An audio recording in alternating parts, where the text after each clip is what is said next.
guys. Sorry I'm not really feeling up to doing my normal intro or being super peppy today. I wasn't even gonna make a video, I just kind of felt like I needed to do something or say something. I don't really talk about it a ton on here, but I mean if you follow me on Twitter or Tumblr, I've been talking a lot on there about what happened last night. Not gonna lie, I am scared about what's to come. On one hand, I feel like I should be giving, you know, like stay hopeful, stay positive, like we'll get through this, but the last time our government looked like this with all three branches red was the Great Depression.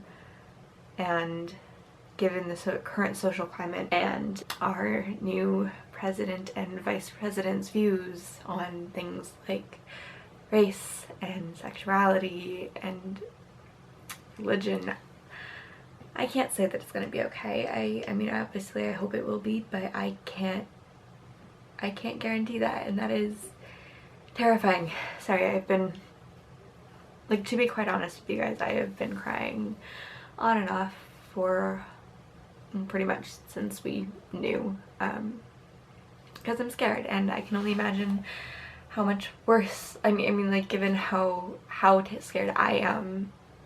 I mean, I know I'm incredibly privileged in that I'm white and I'm relatively middle class, and I know like I'm scared because I'm terrified I'm gonna have my rights as a woman taken away and my rights as a queer person. I can only imagine how much more terrifying it must be for my friends who are Muslim or Jewish or people of color. It's one of those things where it feels like there should be some grand answer and there is not. I think last night watching the results was probably the most helpless I have ever felt. I don't know what to say, but I do know that when I feel like this, place I go not to fix things or even to make me feel better, just like overall, but just something that provides an escape and a distraction is fiction, and that's what I talk about here. So today I want to talk about some of the stories that I go to when I need an escape from all of this shit, and I hope that maybe if you guys need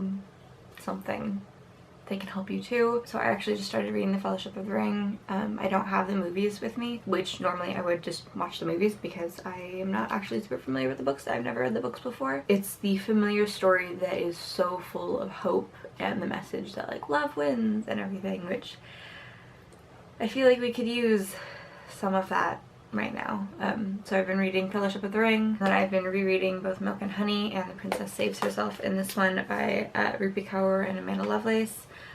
These two are poetry collections, and they both have a lot of poems about just believing in yourself and like basically saying like, I know whatever you're going through is so hard, but like you can do this, and I know it doesn't feel like it, and I know it seems like there's nothing you can do, but you are so much stronger than you realize. And that, you know, it's a message that is useful right around now. And obviously, I mean, Harry Potter, I mean, this is just sort of the always go-to when things seem really bad. I mean, obviously there are so many just quotes in this about happiness can always be found even in the darkest of times, you know, Lumos, and just a good reminder to, you know, take care of yourself, and sometimes you just need to call upon your Patronus, and it's hard to conjure up some of those good memories in hard times, but just gotta pull through. Then my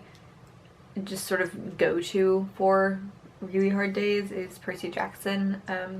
Part of this is just because it's a childhood book, and another part of it is it always makes me laugh, like no matter what. And so sometimes there are times when, you know, nothing's funny, and I really, like, I cannot stand to hear jokes about what's going on right now, but sometimes you need to force yourself to laugh at something, just for your own sanity. Then Aragon, another fantasy series about, you know, overthrowing an evil dictator.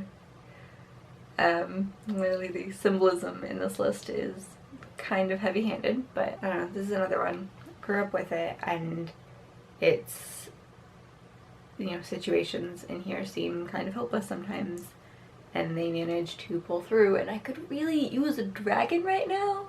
Like, Saphira, hit me up. And then Chronicles of Narnia. This is actually what I turned to last night. I was just scrolling through Netflix and saw that The Lion with the Witch and the wardrobe was up, and it was honestly exactly what I needed. That sort of the smallest of people can make the biggest differences kind of thing. I mean, Narnia has always been one of my favorites, and it's just, sometimes you just need things to be good, and there's so much good in these books. Okay, those are sort of what I've been turning to recently to help get through all of this. I don't know if this video makes any sense or if I've just been rambling, but they've helped me, and I hope if anyone else needs them, they can help you too. We are in really hard times right now, and I wish there was something I could do or say to make it better, and I can't.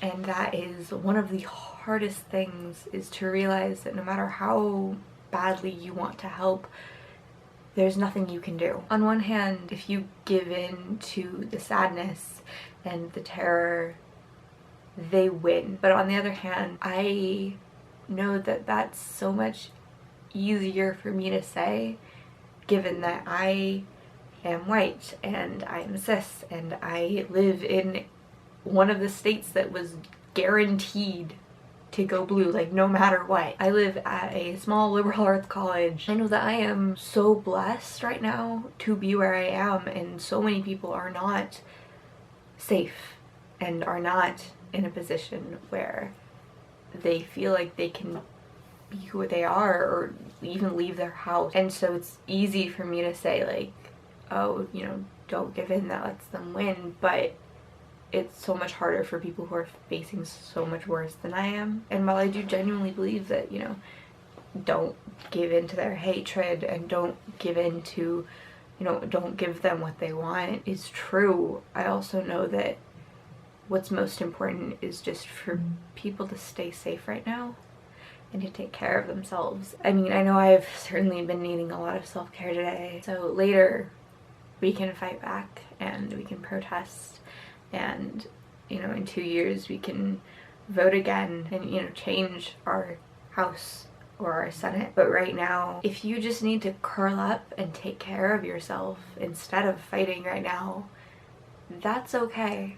And allow yourself to do that, and allow yourself the space to make sure that you're okay, because that's what's most important. You can't fight later if you don't make sure that you're okay now. I love you guys, and I will see you later.